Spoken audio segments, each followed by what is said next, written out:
The sun hung high in the sky, casting warm beams over the quiet suburban neighborhood where 10-year-old Ethan Reynolds lived. It was the kind of afternoon that made everything feel safe and familiar, with the hum of distant lawnmowers and the soft chirping of birds filling the air. Ethan sat on the porch steps of his family's two-story house, tossing a rubber ball against the wall. The rhythmic thud of the ball hitting the wood was comforting in its simplicity. Across the street, 6-year-old Sophie Carter sat beneath the big oak tree in her front yard, humming softly to herself.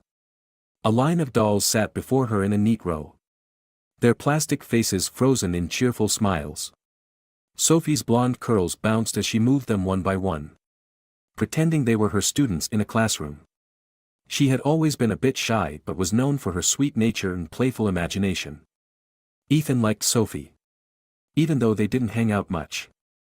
She was still just a little kid in his mind. But she reminded him of the way his little cousin would beg him to play tea party or pretend school. He glanced at her every now and then as he tossed his ball, making sure she was okay. "Hey, Sophie," Ethan called out, catching the ball midair. "What are you playing?"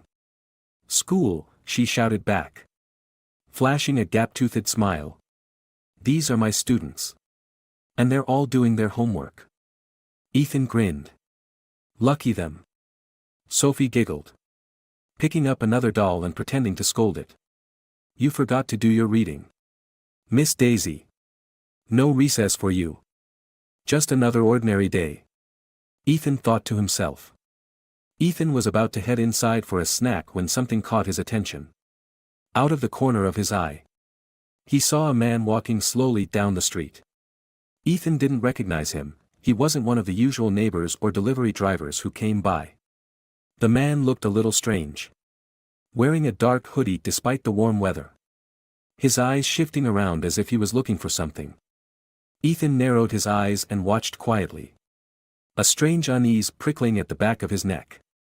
The man walked closer, passing house after house without stopping, until he reached Sophie's front yard. Ethan stopped bouncing the ball. Something didn't feel right. The man crouched near Sophie, speaking in a low voice that Ethan couldn't hear from across the street. Sophie looked up, her playful smile faltering slightly. But she didn't get up. Ethan could see her small hands tightening around the doll in her lap. Then it happened. Before Ethan could react, the man grabbed Sophie by the arm and yanked her to her feet. Sophie let out a startled yelp, dropping her dolls. The man looked around quickly, as if to make sure no one was watching, and then began pulling Sophie toward the woods at the edge of the neighborhood. Ethan's heart raced, panic gripping him like a cold fist. He froze for a second, unable to believe what he was seeing. Was this really happening? Then instinct kicked in. Without a second thought, Ethan bolted from his porch, his sneakers pounding against the pavement. "Hey," he shouted at the top of his lungs. "Let her go." The man whipped his head around, his face twisted in surprise. For a moment, he hesitated, just enough time for Ethan to close the distance between them. Sophie was crying now, struggling in the man's grip, her tiny hands trying to pry herself free. "Leave her alone," Ethan yelled again, his voice cracking but full of determination. He didn't know what he would do if he caught up, he just knew he had to stop this man, no matter what. The man's eyes darted nervously between Ethan and the trees. The kid was faster than he'd expected. With a frustrated snarl, the man shoved Sophie to the ground and sprinted into the woods, disappearing into the thick undergrowth. Ethan reached Sophie a second later, kneeling beside her as she sobbed. "It's okay," he whispered, helping her to her feet. "You're safe now. I got you." Sophie wrapped her arms around him, trembling from head to toe. Ethan felt his heart pounding wildly in his chest, but he kept his voice calm. "Let's get out of here. Okay? We need to tell someone." Sophie sniffled, nodding as she clung to his arm. Together, they hurried back toward the safety of their homes. leaving the shadow of the woods behind them. Ethan's mom was folding laundry in the living room when the front door burst open. And Ethan stumbled inside with Sophie at his side. "Mom! Mom!" Ethan cried out, his voice shaking. "We need help." Someone tried to take Sophie. His mom's face went pale as she dropped the laundry basket. "What? What happened?" Ethan spoke quickly, trying to explain everything at once: the man, the woods, how he ran after them. Sophie clung to Ethan's arm, too scared to say much. But her tear-streaked face told the story clearly enough. Without wasting a second, Ethan's mom grabbed her phone and dialed 911. Her hands trembling as she gave the dispatcher the details. Ethan's dad came rushing into the room, pulling Sophie into a comforting hug as she sobbed into his shoulder. "You're okay now, sweetheart," Ethan's dad whispered. "You're safe here." Ethan stood by the window, staring out toward the woods. Even though the man had run away, a knot of fear still twisted in his stomach. He knew that just because the danger was gone for now didn't mean it was over. The sound of sirens filled the air a few minutes later, and 2 police cars pulled up in front of Ethan's house. Officers stepped out, their faces serious as they approached the front door. Ethan's mom let them in, her voice shaky as she explained what had happened. Ethan did his best to tell the officers everything he saw: the man's clothes, his height, the way he looked around nervously before grabbing Sophie. One of the officers knelt down to Sophie's level, speaking gently. "You did really good, Sophie," he said. "We're going to find the bad man. Okay?" Sophie nodded quietly, still holding tightly onto Ethan's arm. The officers exchanged glances. "We'll search the area," one of them said, turning to Ethan's parents. "But it's good your son acted so quickly. If he hadn't..." The officer didn't finish the sentence. But everyone knew what he was thinking. Ethan had saved Sophie just in time. As the officers headed toward the woods to search for the suspect, Ethan sat on the couch beside Sophie, feeling a strange mixture of emotions. He was relieved that she was safe, but his heart still pounded with fear and anger. The man had gotten away. What if he came back? Ethan didn't feel like a hero, he just felt scared. But one thing was certain: he would do whatever it took to keep Sophie safe, no matter what. And this, Ethan knew, was only the beginning. The house had settled into an uneasy quiet after the police left. Sophie's parents arrived soon after, wrapping their daughter in tight hugs as they thanked Ethan and his family over and over again. The officers promised to search the woods thoroughly, but there was no guarantee they would catch the man quickly. The air was thick with worry. Ethan sat at the kitchen table, sipping a glass of lemonade that his mom had placed in front of him. His hands trembled slightly, and the cool drink did little to calm his nerves. Across from him, Sophie sat bundled in a blanket, her eyes red and puffy from crying. She still hadn't said much beyond quiet whispers to her parents. Ethan's dad leaned against the counter, speaking quietly with Ethan's mom. "We need to make sure he's okay," his dad murmured. "That's a lot for a kid to handle." "I know," his mom replied. "But what he did today, it was brave." She glanced at Ethan with a look of quiet pride. Ethan caught fragments of their conversation but didn't say anything. He kept thinking about the man, the stranger who had grabbed Sophie. The way the man looked at him before running off. Those dark, cold eyes that had burned into his memory. The thought sent a shiver down his spine. That night, Ethan lay awake in bed, staring at the ceiling. His room, usually a place of comfort, felt strange and unsettling. The shadows from the trees outside danced along the walls, and every creak of the house made his heart jump. His parents had tucked him in with reassuring words: "You're safe now, and the police are out there looking for him," but Ethan couldn't shake the fear gnawing at his insides. What if the man came back? What if the police couldn't find him? A soft knock on his bedroom door made him sit up. Heart pounding. His mom peeked in, holding a small flashlight. "You doing okay, buddy?" she whispered. Stepping inside. Ethan shrugged. "I guess." She sat on the edge of his bed, brushing the hair from his forehead. "It's okay to be scared. You know. What you did today was amazing. But it was also really scary." Ethan stared at his hands. What if the police don't find him? His mom wrapped an arm around him. "They'll do everything they can. And so will we. You're not alone in this." Ethan leaned against her, trying to let the warmth of her hug melt some of the fear inside him. But the fear didn't go away, it just buried itself deeper. The next morning, Ethan went to check on Sophie. Her family lived just 2 houses down. And Sophie's mom had invited Ethan over, saying it might help Sophie to see a familiar face. When Ethan arrived, Sophie was sitting on the couch, holding the same doll she'd dropped the day before. She looked up when Ethan entered, her expression quiet and distant. "Hey, Sophie," Ethan said, sitting beside her. "You okay?" Sophie gave a small shrug, her eyes fixed on the doll in her lap. "Thank you," she whispered, her voice barely audible. Ethan smiled gently.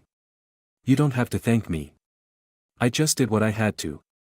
Sophie glanced at him, her lip quivering. "I was really scared." "I know." Ethan replied softly. "Me too." For a moment, the two sat in silence, the weight of the previous day hanging between them.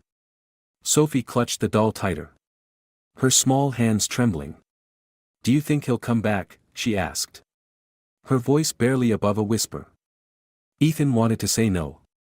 He wanted to tell her that everything would be fine and that the bad man was gone forever. But the truth was, he didn't know. "I don't think so," he said instead, offering the only reassurance he could muster. "But if he does, I'll be here. I won't let him hurt you." Sophie looked at him with wide, trusting eyes. "Promise?" Ethan nodded. "Promise." That afternoon, a pair of officers returned to Ethan's house to update the family. They explained that they had searched the woods thoroughly but hadn't found any sign of the man. They suspected he had escaped to a nearby highway, possibly getting into a car and fleeing the area. "We're confident he's long gone," one of the officers told Ethan's parents. "But we'll keep patrolling the neighborhood for the next few days, just to be safe." Ethan listened quietly from the hallway, his stomach sinking. The man was still out there, somewhere. The thought of it made his skin crawl. As the officers prepared to leave, one of them knelt down to Ethan's level. "You did a really brave thing, kid," the officer said with a kind smile. "You saved your friend. Not everyone would have done what you did." Ethan gave a small nod, though the words didn't make him feel much better. He didn't feel brave, he just felt scared. That evening, Ethan sat on his porch, staring out at the street as the sun dipped below the horizon. The familiar sounds of the neighborhood, the barking dogs, the distant hum of cars, felt different now. Everything seemed sharper, more dangerous. Sophie's words echoed in his mind, "Do you think he'll come back?" Ethan knew he couldn't control what the man would do. But there was one thing he could control, how prepared he would be if it ever happened again. He had saved Sophie once. And if it came down to it, he'd do it again without hesitation. From that moment on, Ethan made a silent promise to himself. He would keep watching, keep paying attention, and make sure nothing like this ever happened again, not to Sophie. And not to anyone else. Because being brave didn't mean you weren't scared. It meant you did what was right, even when you were terrified. In the days that followed, the neighborhood changed. Parents stopped letting their children play outside alone. People kept their doors locked, even in the middle of the day. And cars passed slowly through the streets, as if the drivers were scanning for something, or someone, out of place. Ethan noticed everything. He saw how his neighbors, Once friendly and relaxed, now looked over their shoulders, distrustful of strangers. The playground at the end of the street was empty.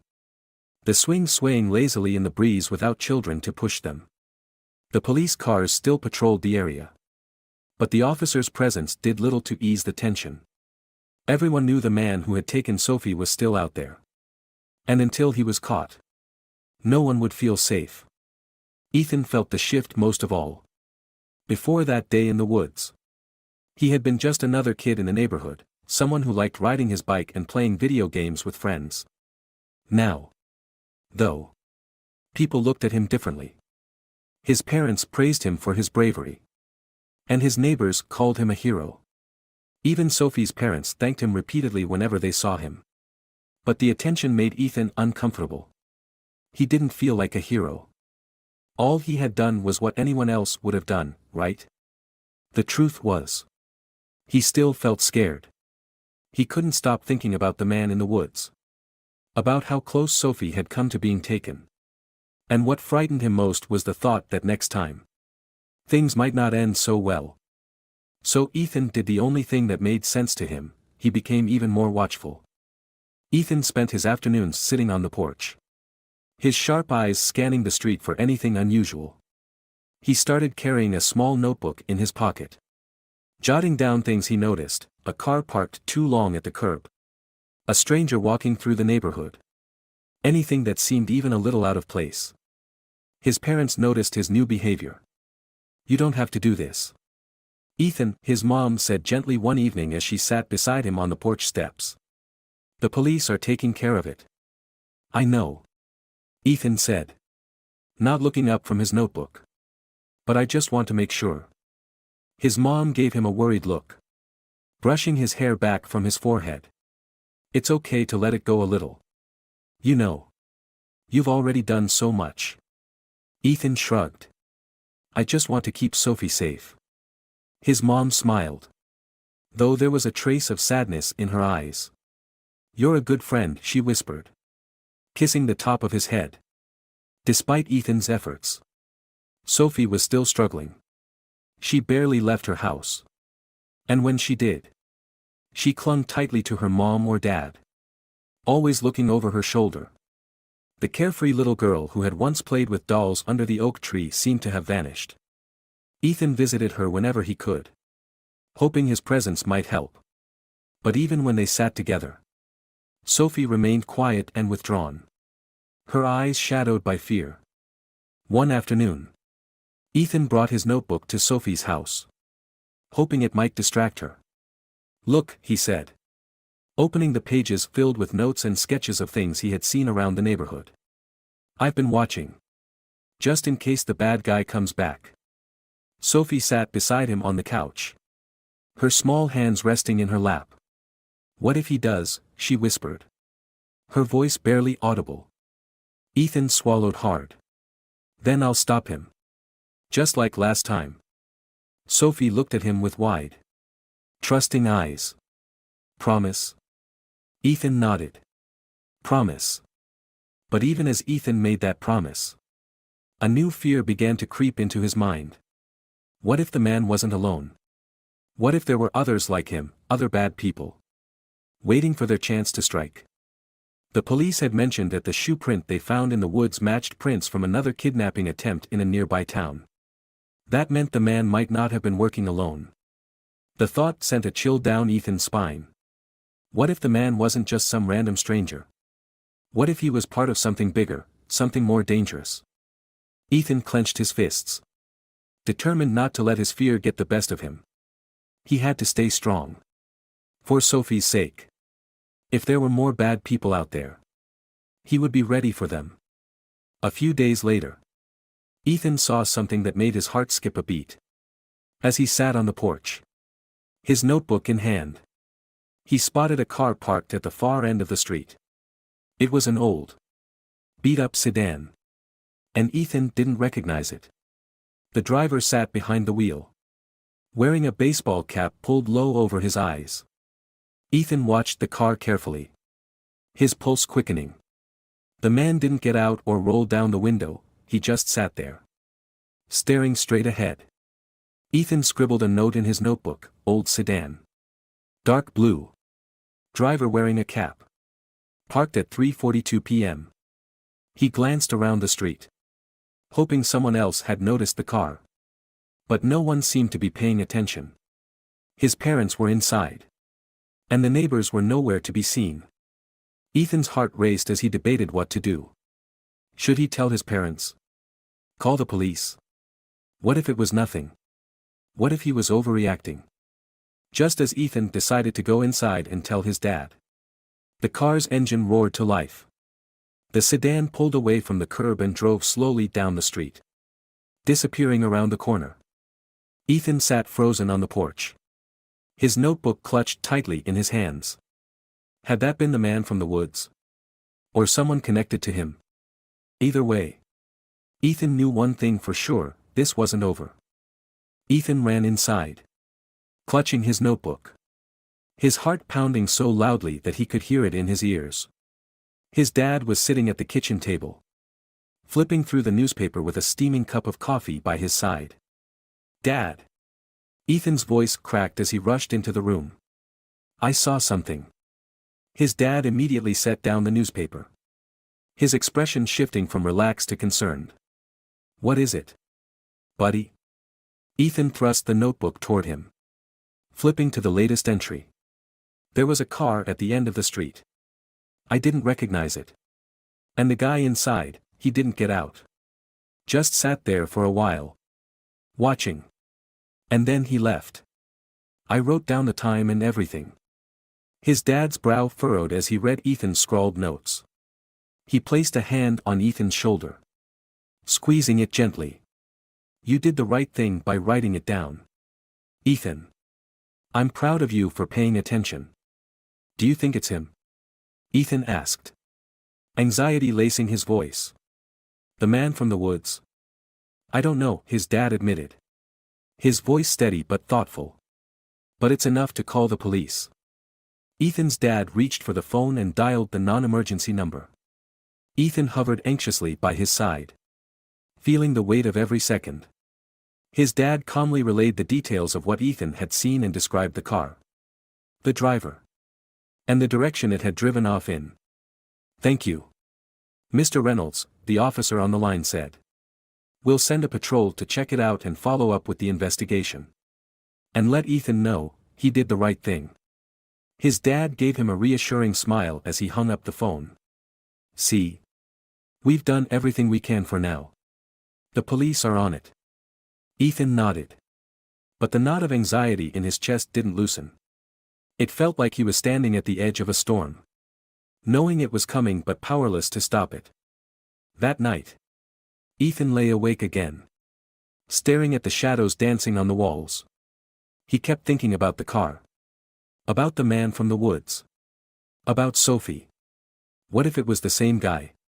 What if he came back? He sat up in bed, glancing toward the window. His room overlooked the street. And for a moment, he thought about getting up to check outside again, just in case. A knock at his bedroom door startled him.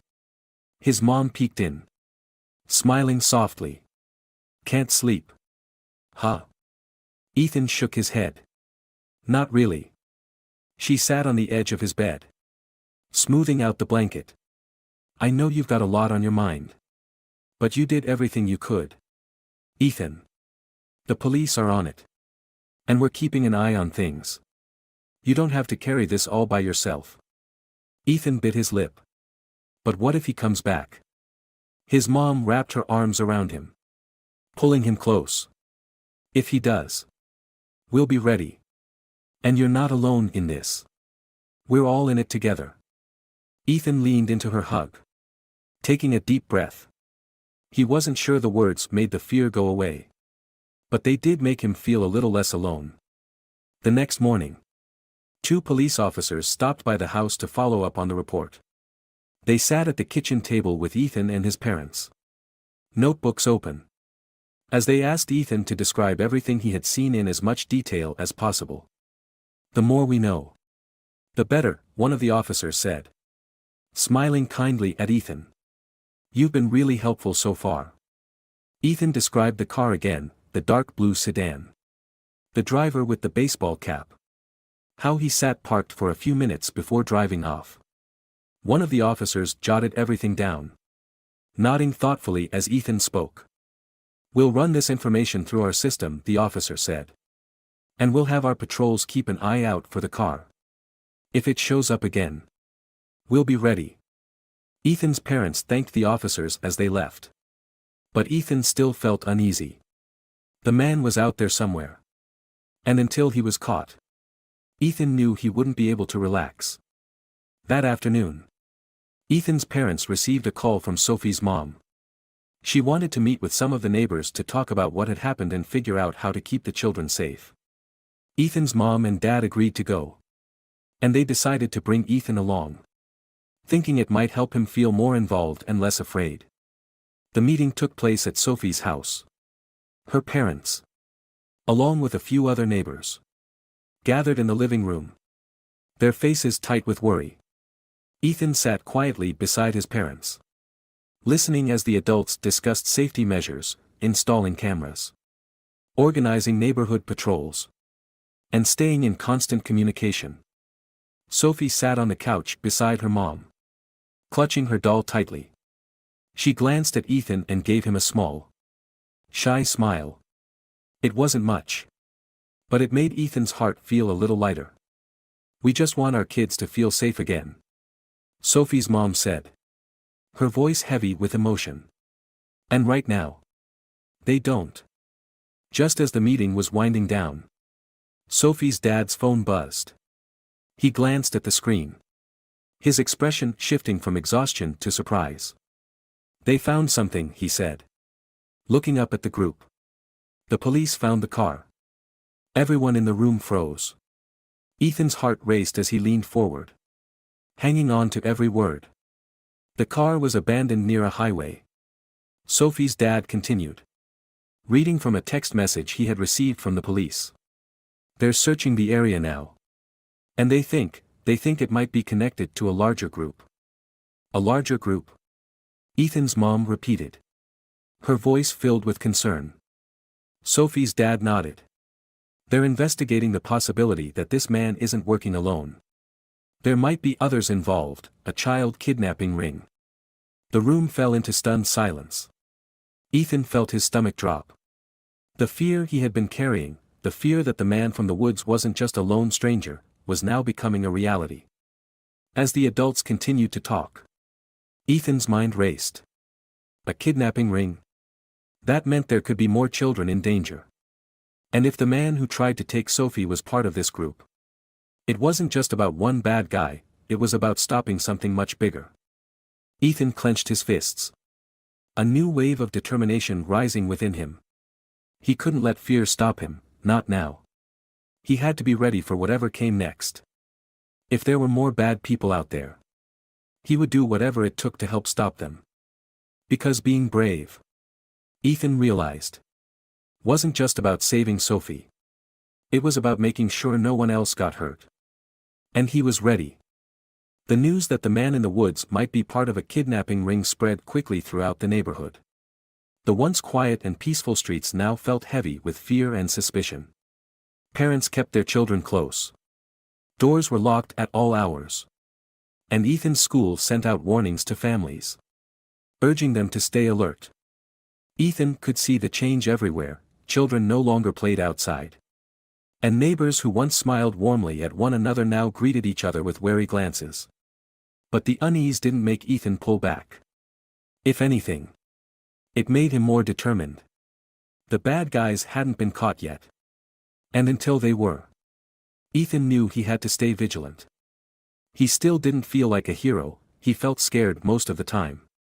But every time he looked at Sophie, clinging to her mom's side, too frightened to even play with her dolls outside, he knew he couldn't back down. One afternoon, Ethan and his dad sat on the porch, their matching notebooks open on the small patio table between them. After the police found the abandoned car near the highway, Ethan's dad had agreed to help him keep an eye on the neighborhood. "We're not doing this alone," though, his dad had said.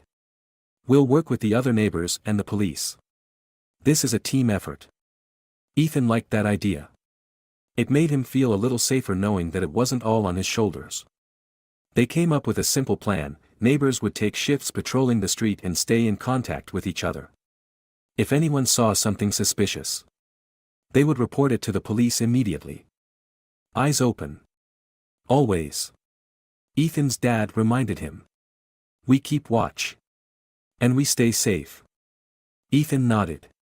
He liked having a plan, it made him feel more in control. A few days later, Ethan was sitting on the porch, scribbling notes in his notebook, when he noticed something strange. A man was walking slowly along the opposite side of the street. His shoulders hunched, as if he didn't want to be noticed. Ethan narrowed his eyes. The man looked vaguely familiar, though Ethan couldn't quite place him. He wore a baseball cap, just like the driver of the abandoned car. Ethan's heart began to race. Was it him? The same man from the woods? He leaned forward, trying to get a better look. The man glanced around nervously before heading down a side street, disappearing from view. Ethan didn't waste a second. He grabbed his notebook and sprinted inside. "Dad! Dad!" he shouted. His dad appeared from the living room. Concern etched across his face. "What is it?" "There's a guy outside," Ethan said breathlessly. I think it might be him. The same guy." Without hesitation, Ethan's dad grabbed his phone and called the police.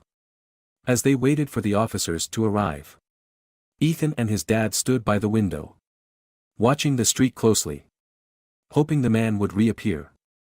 Within minutes, 2 police cars pulled up at the end of the street. Officers got out and began canvassing the area, asking neighbors if they had seen anything suspicious. Ethan's dad waved them over, and Ethan explained what he had seen: the man, the cap, how he had disappeared down the side street. "You've got a good eye, Ethan," one of the officers said with a nod. "We'll check it out." Ethan felt a flicker of pride, but it was quickly swallowed by nerves. What if the man got away again? What if he was watching them right now, hiding somewhere close? The officers returned after about an hour. "We didn't find him," one of them said, frustration evident in his voice. "But we'll keep patrolling. If he's connected to the ring, we'll get him." Ethan's dad thanked the officers, but Ethan could see the disappointment in his eyes. As the police cars drove away, Ethan slumped down on the porch steps, his heart heavy. "Hey," his dad said, sitting beside him. "You did good, Ethan. We've just got to stay patient." "But what if they don't catch him?" Ethan whispered. "What if he gets away again?" His dad rested a hand on Ethan's shoulder. "We'll keep doing what we're doing. We're not giving up." That night, Ethan had trouble sleeping again. He lay in bed, staring at the ceiling, listening to the sounds of the night. The wind rustled the trees outside, and the occasional car passed by on the street below. Just as he began to drift off, a soft noise caught his attention, something outside his window. Ethan sat up, his heart pounding. He crept toward the window, careful not to make a sound, and peeked through the curtains. There, standing across the street, was a shadowy figure. The man. Ethan's breath caught in his throat. It was the same man he had seen earlier, the one with the baseball cap. He was standing perfectly still, just staring at Sophie's house. Ethan's hands shook as he backed away from the window. He grabbed his notebook and quickly jotted down the time: 11:42 p.m. Man with cap outside Sophie's house. He knew he needed to act fast. With trembling fingers, he grabbed his phone and texted his dad, who was in the living room. "Dad. He's outside. The man from earlier." Within seconds, Ethan heard his dad's footsteps coming down the hall. "Ethan," his dad whispered, cracking the door open. Ethan pointed toward the window. "He's across the street." His dad's expression hardened. Stay here, he whispered. I'll call the police. Ethan nodded, his heart hammering in his chest as his dad disappeared down the hall. Ethan sat by the window, peeking through the curtain again. The man was still there, watching. Waiting. A few minutes later, the distant wail of police sirens filled the night. The man's head snapped toward the sound. And in an instant, he took off running down the street, disappearing into the shadows. Ethan clenched his fists in frustration. He had been so close to catching him. The police arrived quickly. But the man was long gone.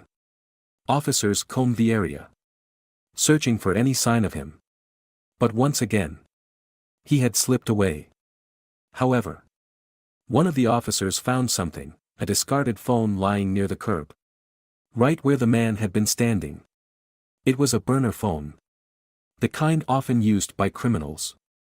This could be our break, the officer told Ethan's dad. We'll run a trace on it and see if it's connected to the ring. Ethan stood silently on the porch, his hands stuffed into his pockets. It wasn't the victory he had hoped for, but it was something. As the officers drove away, Ethan's dad knelt beside him. You did good tonight, Ethan, he said softly. We're getting closer. Ethan nodded, though the knot in his chest remained. The man was still out there. But now Ethan knew one thing for certain, he wouldn't stop until they caught him. And when they did, Ethan would make sure he never hurt anyone again. The burner phone discovered by the police brought a glimmer of hope. But it also intensified the fear in the neighborhood. If the man had been standing outside Sophie's house, watching them in the dead of night, what else was he planning? Ethan couldn't shake the feeling that things were far from over. For the next few days, the police increased their patrols, focusing on the streets surrounding Ethan and Sophie's houses. Officers came by frequently to update the families on their progress. But Ethan knew they were just as frustrated as he was. The burner phone, while helpful, only confirmed one thing: this man wasn't working alone. One afternoon, Ethan and his parents sat at the kitchen table with two officers, who were going over the latest developments in the investigation. We've traced the phone to a series of contacts, one of the officers explained. It confirms our suspicion, this guy is connected to a larger network. We're looking into previous cases from other towns and cross-referencing patterns. Ethan's mom leaned forward, her face tight with concern. What does that mean? Are they targeting children? The officer nodded grimly. It looks that way. We suspect this group scouts neighborhoods, looking for vulnerable targets. They've been operating under the radar for a while. But your son's quick actions may have disrupted them. Ethan listened in silence, his fists clenched beneath the table. They were so close, closer than they'd ever been. But knowing the kidnapping ring was bigger than anyone had imagined only made the weight on his chest heavier. We're doing everything we can to bring them down, the officer assured them. We'll keep someone patrolling the area every night. If the man returns, we'll catch him. Ethan glanced at Sophie, who was sitting quietly beside her parents. Her small hands gripped the hem of her shirt, and her wide eyes were filled with fear. Seeing her like that made Ethan's determination burn even brighter. He wasn't just doing this for himself anymore. He was doing it for Sophie, and for any other kids who might be in danger. The next day, Ethan noticed that Dylan, an older boy from down the street, was walking along the sidewalk, checking in on neighbors. Dylan was 13. A bit taller and stronger than Ethan. And he carried himself with a quiet confidence. He and Ethan hadn't been close before. But after the news of the attempted kidnapping, Dylan had started taking an interest in helping. Hey, Ethan. Dylan called as he approached. You on patrol too? Ethan nodded, holding up his notebook. Yeah. I've been keeping notes about anything weird. Dylan grinned. Me too. My dad's making me go with him on patrol every night. He says we've all got to look out for each other now. Ethan felt a flicker of relief. It was nice knowing he wasn't the only kid trying to help. Dylan glanced at Ethan's notebook. Mind if I join you? 2 sets of eyes are better than 1. Ethan smiled. Sure. The 2 boys sat together on the porch. Their notebooks open between them. For the first time in days, Ethan didn't feel so alone in his mission. With Dylan by his side, the task of watching the neighborhood felt a little less overwhelming, and a lot more hopeful. As the boys patrolled the neighborhood, they exchanged notes about suspicious activity they had observed over the past week. Dylan mentioned seeing a few unfamiliar cars parked near the park late at night. And Ethan told him about the shadowy man he had spotted outside Sophie's house.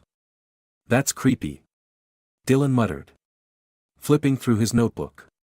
It sounds like he's checking the place out. Maybe he's waiting for the right time. Ethan shivered at the thought. We have to find him before that happens. Then Dylan's eyes lit up. Wait a minute. He turned to a page in his notebook and pointed to an entry from 3 nights earlier. Look at this, there was a black van parked down by the old gas station that night. My dad thought it looked weird. So we wrote down the license plate. Ethan's pulse quickened. Do you think it's connected? Maybe, Dylan said, his voice serious. We should tell the police. The boys raced inside and showed the notebook entry to Ethan's dad, who immediately called the police. The officer on the other end of the line seemed interested, especially when Dylan mentioned the black van. We've had reports of a similar vehicle near other attempted abductions, the officer said. This might be the break we need. Ethan felt a spark of hope ignite in his chest. They were getting closer. The pieces were starting to come together. That evening, Ethan sat on the porch with Dylan, their eyes glued to the street as the sun dipped below the horizon. The familiar sounds of the neighborhood felt sharper, as if the air itself was brimming with tension. They knew the police were watching the area. But that didn't stop the knot of anxiety from twisting in Ethan's stomach. Do you think they'll come back? Ethan asked quietly. Dylan nodded, his expression serious. Yeah. Guys like that don't give up easy. As the streetlights flickered on, the boys sat in silence, scanning every shadow and listening for anything out of the ordinary. The black van hadn't been seen again. But Ethan knew better than to relax. If the man came back, he had to be ready. And then, just as they were about to head inside for the night, Ethan saw it. A black van turned onto the street, moving slowly, its headlights off. Ethan's heart leapt into his throat. Dylan, he whispered. Look. Dylan's eyes widened. That's the van. Without a word, Ethan pulled out his phone and texted his dad. The van is back. Call the police. Now. As the van crawled down the street, Ethan and Dylan ducked behind a bush, watching in tense silence. The van rolled to a stop at the end of the street, right in front of Sophie's house. Ethan's heart raced. They're going after her again, he whispered, panic rising in his chest. But before the boys could act, the sound of police sirens pierced the night air. Red and blue lights flashed in the distance as the van's engine roared to life. They're running, Dylan shouted. The van sped off, tires squealing against the pavement. Within seconds, 2 police cars appeared at the top of the street, their lights flashing as they gave chase. Ethan and Dylan watched breathlessly as the police pursued the van, the sound of sirens growing fainter as they disappeared around the corner. For a moment, the boys sat in stunned silence, the adrenaline still pumping through their veins. Did they catch them? Ethan whispered, his voice shaky. Dylan grinned. I think we just helped stop them. An hour later, the boys sat with their parents in the living room as an officer delivered the news. They had caught the driver of the van. He's connected to the kidnapping ring, the officer explained. And thanks to the information you boys provided, we were able to arrest 2 more suspects hiding nearby. Ethan felt a wave of relief wash over him. The man who had tried to take Sophie, the man who had haunted his nightmares, was finally behind bars. And so were the people working with him. "It's over," Ethan's dad whispered, wrapping his arm around Ethan's shoulders. "You did it." Ethan smiled, feeling lighter than he had in weeks. He wasn't just a scared kid anymore, he was a hero. The days following the arrest of the man and his accomplices felt surreal to Ethan. The police had confirmed that the suspects were indeed part of a larger child kidnapping ring operating in the region. It was hard for Ethan to believe that he and Dylan had played such a big role in helping to catch them. But even with the arrests, Ethan knew the road ahead wasn't over. There was still one last challenge, the trial. Ethan's parents were relieved to hear that the suspects were in custody. But they knew the case wouldn't be resolved until Ethan gave his testimony in court. He had witnessed the man's attempt to take Sophie. And his account was a key piece of evidence that would ensure justice was served. One evening, Ethan's mom sat with him in the living room, gently explaining what would come next. "The prosecutor wants to meet with you, Ethan," she said. "He's going to help you prepare for the trial." Ethan swallowed hard. "I really have to talk in court?" His mom smiled reassuringly. "I know it sounds scary. But you're not alone. We'll be with you every step of the way." Ethan wasn't sure if that made him feel better or worse. All he knew was that the idea of standing in a courtroom, facing the man from the woods, made his stomach twist with fear. A few days later, Ethan and his parents met with Mr. Harris, the prosecutor assigned to the case. Mr. Harris was a kind, patient man with a reassuring smile and an easy way of explaining things. "You're very brave, Ethan," Mr. Harris said warmly. "What you did for Sophie, and for the police, was incredible. Now we just need you to tell your story in court, the same way you told it to the officers." Ethan fidgeted nervously in his chair. What if the bad guy looks at me?" Mr. Harris leaned forward, his voice gentle. "He might look at you, Ethan. But remember this, he can't hurt you anymore. He's in custody. And we're all going to be there to make sure you're safe." Ethan nodded slowly, though the knot of fear in his chest remained. Mr. Harris spent the next hour walking Ethan through the process, where he would sit, what kinds of questions the lawyers might ask, and how to stay calm if things got overwhelming. "We're not looking for perfection, Ethan," Mr. Harris said. "We just want you to tell the truth. That's all you need to do." That evening, Ethan visited Sophie, hoping to talk about the trial.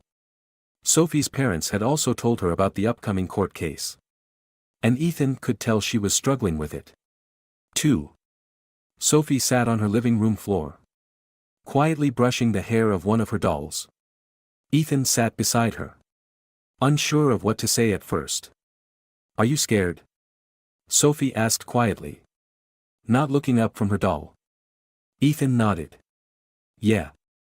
A little." "Me too," Sophie whispered. "But, you saved me, Ethan. If you hadn't come, I don't know what would have happened." Ethan felt his throat tighten. "I'll do it for you, Sophie. I'll talk in court so they can't hurt anyone else." Sophie gave him a small, grateful smile. "You're really brave." Ethan didn't feel brave. But if Sophie believed in him, then maybe, just maybe, he could believe in himself, too. The day of the trial arrived faster than Ethan expected. He woke up that morning feeling like his heart was trying to beat its way out of his chest. His parents reassured him with hugs and kind words. But nothing seemed to settle his nerves. At the courthouse, they were greeted by Mr. Harris, who gave Ethan a warm smile. "You ready, champ?" Ethan took a deep breath. "I think so." The courtroom felt larger than Ethan had imagined, with high ceilings and rows of wooden benches. He sat with his parents in the gallery, waiting for his turn to testify. Across the room, the man from the woods sat at the defense table, his expression cold and unreadable. Ethan's stomach churned, but he kept his eyes focused on Mr. Harris. The prosecutor had promised him he wouldn't be alone, and Ethan was holding on to that promise with all his strength. When it was time for Ethan to testify, his legs wobbled as he made his way to the witness stand. He glanced nervously at the judge, who gave him an encouraging nod. Ethan tried to remember everything Mr. Harris had told him, just tell the truth. Ethan. Mr. Harris began, his voice calm and steady. Can you tell us what you saw on the day Sophie was taken into the woods? Ethan took a deep breath. His hands felt clammy, and his heart raced. But he forced himself to focus. He had to do this, for Sophie. And for all the other kids the bad guys might have hurt. I was sitting on my porch. Ethan began, his voice quiet at first. And I saw the man, that man. He pointed toward the defendant. He was pulling Sophie into the woods. And what did you do? Mr. Harris asked gently. I ran after him. Ethan said. I shouted at him to let her go. And when he saw me, he ran away. The courtroom was silent. All eyes on Ethan. He could feel the weight of the moment pressing down on him. But he kept going. I helped Sophie get out of the woods. And we went home to tell my parents. Mr. Harris smiled. You did an amazing thing, Ethan. Next.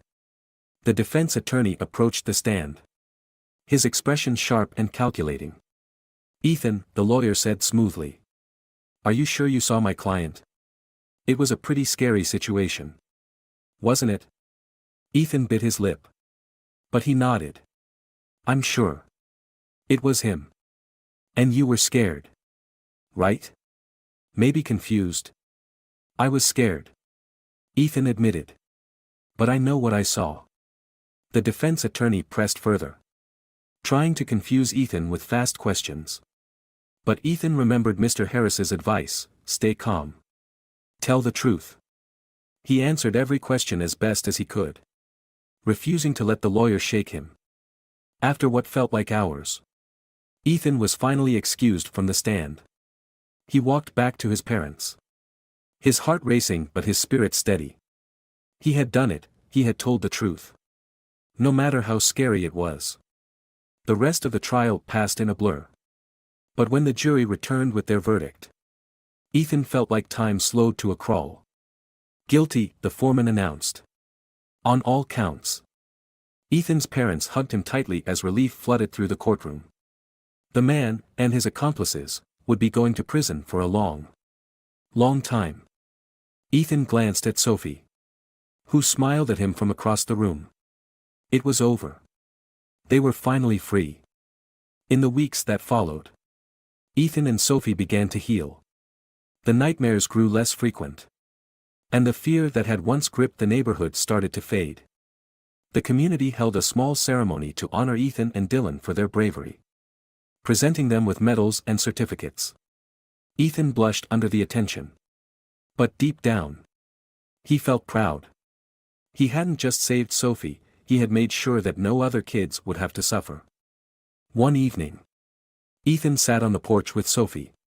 The two of them watching the sunset together. Do you think the bad guys are gone for good?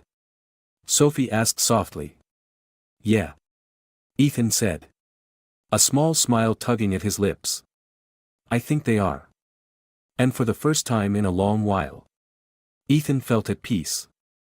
Because being brave didn't mean you weren't afraid, it meant you acted. Even when you were. And that made all the difference.